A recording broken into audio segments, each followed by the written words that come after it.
प्रणाम भाइयों बहनों, मेरे प्यारे बच्चों, मैं सबको सादर प्रणाम करता हूँ। सबसे पहले चूंकि मैं गायत्री मंत्र उपासक हूँ, गायत्री माता का उपासक हूँ, गायत्री मंत्र का जप करता हूँ, तो सबसे पहले मैं गायत्री मंत्र पढ़ना चाहता हूँ। आप लोग भी मेरे साथ गायत्री मंत्र का उच्चारण करिए। ओम भूर्भुवः स्वाहा तत्सवितुर्वरेण्यं भर्गो देवस्य धीमहि धियो यो नः प्रचोदयात्। जय गायत्री माता की। भाइयों बहनों, जैसा कि आप लोग पीछे भी कई हमारे वीडियोज देखे हैं और काफी हमारे भाइयों ने बहनों ने बड़ी प्रशंसा की, मुझे बड़ा अच्छा लगा। तो भाइयों मैं बता दूं थोड़े में कि मैं शांत कुंजाश्रम हरिद्वार से जुड़ा हूं, गायत्री मंत्र की दीक्षा ली हूं और जो हमसे हो सकता है वैसे मैं 3 माला रोज करता हूं और अपने भाइयों से विनती करता हूं कि आप लोग भी माला जरूर करिए। मैं तो सिर्फ कम से कम 3 माला ही करता हूं, आगे आपकी इच्छा, ज्यादा से ज्यादा जितना कर सकें उतना ही फायदा है। 3 माला करिए, 5 माला करिए, 7 माला करिए, 9 माला करिए, 11 माला, ये आपकी इच्छा है। अधिक जापम अधिक फलम, जितना गुड़ डालोगे उतना मीठा होगा। तो भक्ति की कोई सीमा नहीं है। भक्ति माता के चरणों में, भगवान के चरणों में किसी भी रूप में होनी चाहिए। भाइयों, मैं गायत्री माता का उपासक हूं और आपको बता दूं कि मैं अयोध्या जी का रहने वाला हूं, जहां पर भगवान श्री रामचंद्र जी का जन्म हुआ था। तो बचपन से ही हमारी बड़ी रुचि थी हनुमान जी के चरणों में। मैं 7-8 साल का ही था, तभी से हमको हनुमान जी के चरणों में प्यार हो गया, प्रीति हो गई, लगाव हो गया। हम हनुमान चालीसा पढ़ने लगे। तो छोटे थे लेकिन हनुमान चालीसा हम बहुत पढ़ते थे और सुबह नहाने धोने की इच्छा, अगरबत्ती जलाने की इच्छा हनुमान जी के चरणों में, ये ऑटोमेटिक हमें हनुमान जी की कृपा से मुझे मिला। और 82 में यानी 82 में हमने हनुमान जी का बीज मंत्र भी सिद्ध किया। हमें अचानक चलते फिरते संत मिले और उन्होंने हमें हनुमान जी का बीज मंत्र सिद्ध कराया और उन्होंने हमें बड़ा ज्ञान दिया वो संत। तो मुझे ऐसा लगा कि स्वयं हनुमान जी हमारे पास आके हमको इतना बड़ा ज्ञान दे रहे हैं। तो हमारी भावना है और वो संत महात्मा जहां भी होंगे अभी तो पता नहीं है, पुरानी बात है अब, लेकिन मुझे बड़ा आनंद आया और आज भी उसका मुझे बहुत सुखद एहसास होता है। भाइयों, भगवान की बड़ी कृपा है हमारे ऊपर और मैं गीता भी पढ़ता हूँ, श्रीमद् भगवत गीता, रामचरितमानस भी पढ़ता हूँ। श्री रामचरितमानस गोस्वामी तुलसीदास जी ने लिखा है। तो मैं अपने दिल की बात आप लोगों को बताना चाहता हूं कि भक्ति बहुत जरूरी है। अब भक्ति ऐसे नहीं आती, ये भी भगवान की बड़ी कृपा है। तो अगर आप ये वीडियो देख रहे हैं तो इसको लास्ट तक देखिए और अपने अंदर भक्ति की भावना जरूर जगाइए। अगर आप नहीं भी भक्त हैं और भूल से ही सही, संजोग से ही सही, अगर ये वीडियो आपने देख लिया है तो इसको पूरा जरूर देखिए। और भक्ति बहुत जरूरी है मेरे समझ से, क्यों कहते ना, यह सर आवत अति कठिनाई। भक्ति में आना बड़ा कठिन काम है, लेकिन अगर उनकी कृपा हो जाए, परम पिता की कृपा हो जाए, तो ये भक्ति भी अचानक प्राप्त हो जाती है। और मुझे तो मिला, अचानक मिला, अचानक। ये मैं कहता हूं हनुमान जी की बहुत बड़ी कृपा हमारे ऊपर रही। तो भाइयों, हाथ जोड़ के विनती है कि आप भी अपने अंदर भक्ति जगाइए। चाहे आप श्री कृष्ण जी की भक्ति में हैं, चाहे श्री राम जी की भक्ति में हैं, चाहे दुर्गा माता जी के, किसी भी देवी देवता के, अगर भक्ति है आपके अंदर तो अति उत्तम। भगत ही न सुख कौने काजा, अगर सुख है और भक्ति नहीं है तो सब व्यर्थ। ठीक है। कलयुग केवल नाम आधारा, सुमिर सुमिर नर उतर ही पारा। तो कलयुग में क्या है? भक्ति। नाम जप करो, चाहे आप श्री कृष्ण का नाम जप कर रहे हैं, दुर्गा माता जी का नाम जप कर रहे हैं, हनुमान जी का कर रहे हैं, गायत्री माता का कर रहे हैं, बहुत अच्छी बात है। भाइयों, एक चीज मैं आप लोगों से कहना चाहता हूं, गीता जरूर पढ़िए। मेरी भी चॉइस है, समय निकाल के गीता जरूर पढ़िए। श्लोक नहीं आता है कोई बात नहीं, उसका नीचे श्लोक का अर्थ हिंदी में दिया जाता है, उसको पढ़िए। पढ़ना जो शुरू करेंगे ना, निश्चित तौर पर मैं कहता हूं कि आपको श्लोक भी पढ़ना आ जाएगा। जहां चाह वहां राह। कितने लोग डर के मारे, अरे मुझे तो श्लोक आता ही नहीं है, फिर हिंदी भी मेरे समझ में नहीं आता है, ऐसा कह के गीता को एक साइड में रख देते हैं। गीता तो लाते हैं, मन के अंदर भाव जगाते हैं, लेकिन गीता को एक साइड में रख देते हैं। लेकिन अच्छा नहीं, ये बात अच्छी नहीं। आप उसको पढ़िए, एक दिन पढ़ेंगे, 2 दिन पढ़ेंगे, 3 दिन पढ़ेंगे, निश्चित तौर पर गीता आपके समझ में आने लगेगी। ये भगवान श्री कृष्ण की कृपा आपके ऊपर होगी।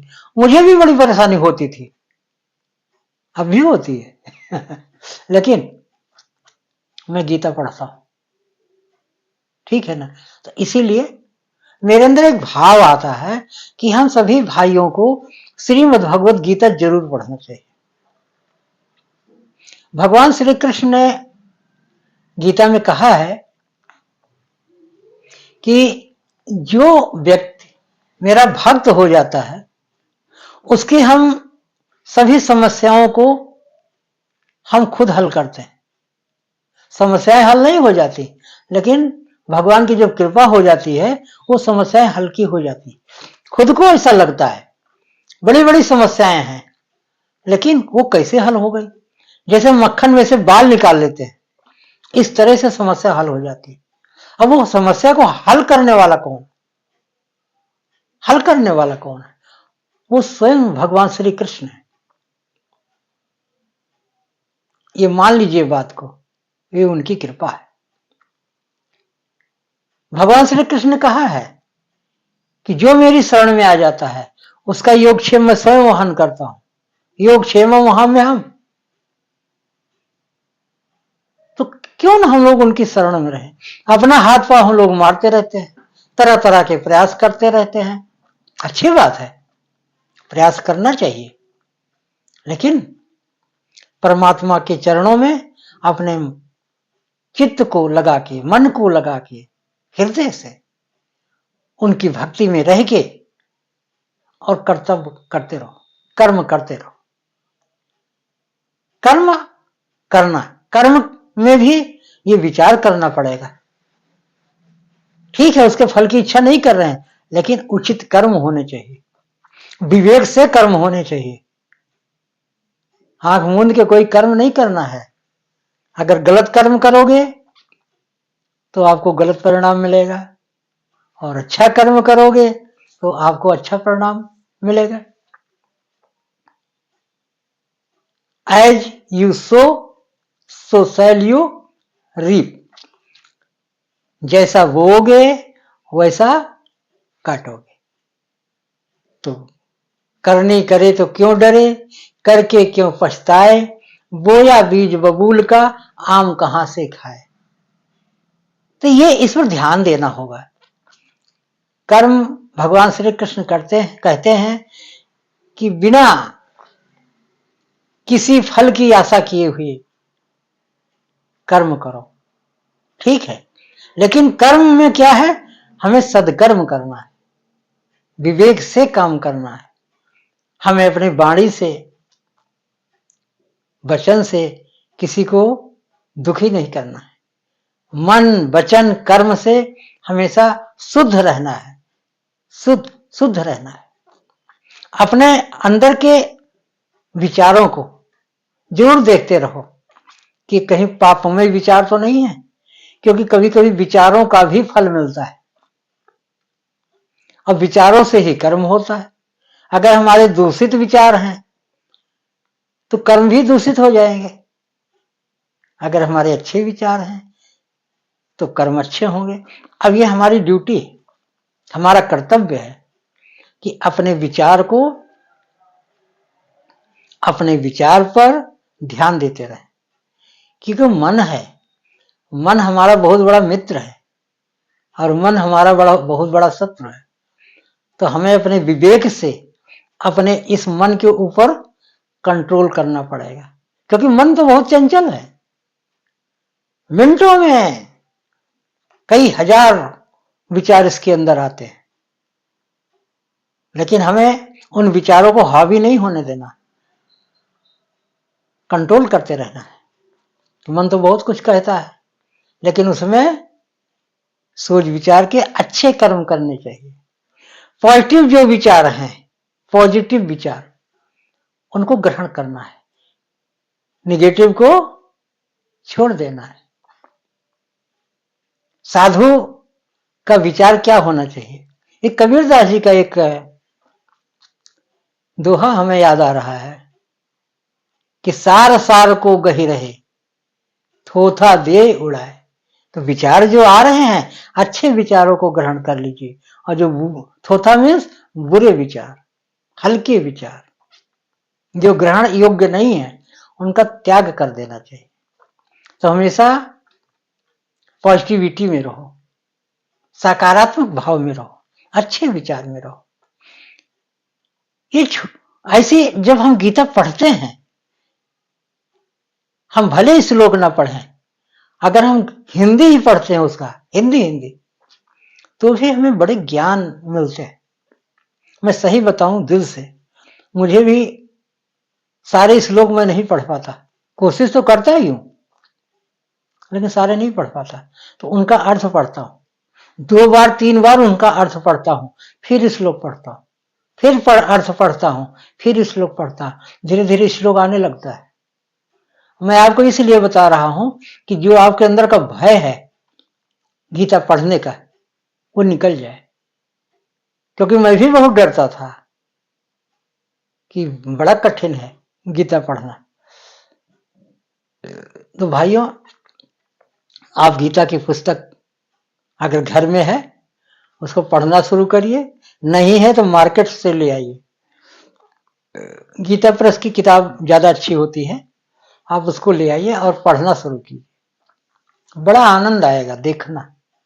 मैं कोई ऐसी बात नहीं करता जो मैं नहीं करता, जो मैं कुछ पढ़ता हूं या जो मैं करता हूं, वही चीजें मैं अपने भाइयों को, बहनों को, बच्चों को बताना चाहता। गीता बहुत आनंदमय है, हम सभी लोगों को पढ़ना चाहिए, रामायण भी पढ़ना चाहिए। और जिस भी देवी देवता को हम मानते हैं, जो भी हमारे इष्ट हैं, चाहे हमारे गुरुजी ने मंत्र दिया है या स्वेच्छा से, उसका मंत्र जाप जरूर करते रहना चाहिए। अधिक जापम अधिक फलम, ये मेरी अंदर की भावना है। और मैंने काफी एहसास किया भक्ति में, आज भी मुझे भक्ति का बहुत एहसास है।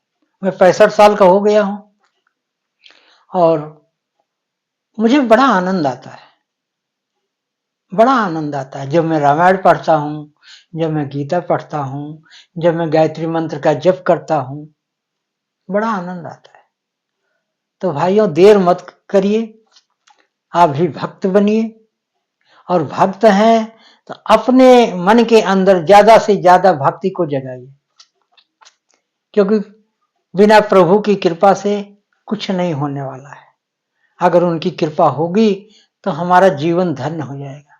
हमें अपने मन से, वचन से, कर्म से अपने को शुद्ध बनाना है, पवित्र बनाना है, शांत बनाना है। कोई ऐसा कर्म ना हो कि हमारे अंदर अपवित्रता पैदा हो जाए, अशांति पैदा हो जाए। इसको मनन करना पड़ेगा, बैठ के हमेशा मंथन करना पड़ेगा कि हमारा मन शांत कैसे रहे, क्योंकि मन की शांति बहुत बड़ी शांति है।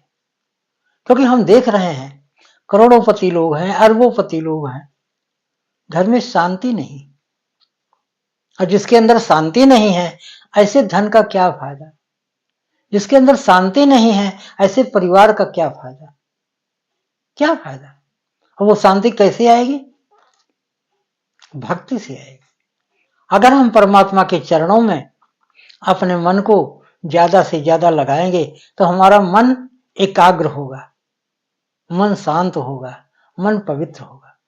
परमात्मा के नाम में बहुत बड़ी शक्ति, इसीलिए कहा है कलयुग केवल नाम आधारा, सुमिर सुमिर नर उतर ही पारा।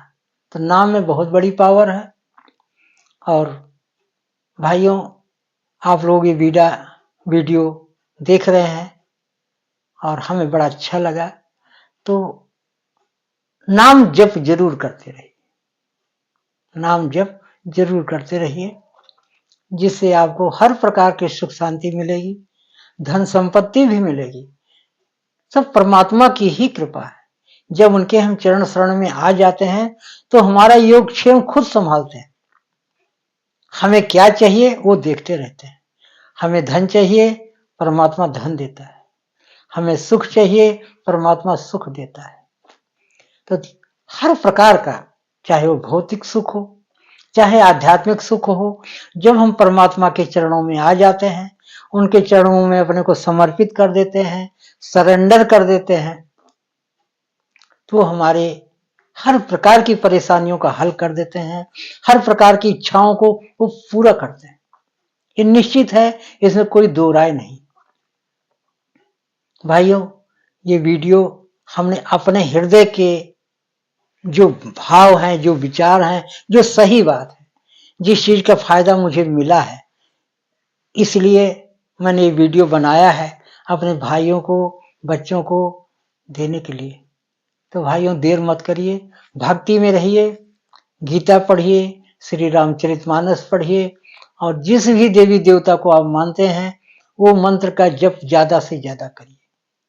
ठीक है, तो फिर मिलेंगे, तब तक के लिए नमस्कार, प्रणाम। वीडियो को शेयर करिए, लाइक करिए और चैनल को सब्सक्राइब कर लिए। चैनल का नाम है मैजिकल गोल्डन थॉट्स। ठीक है ना? नमस्कार, प्रणाम।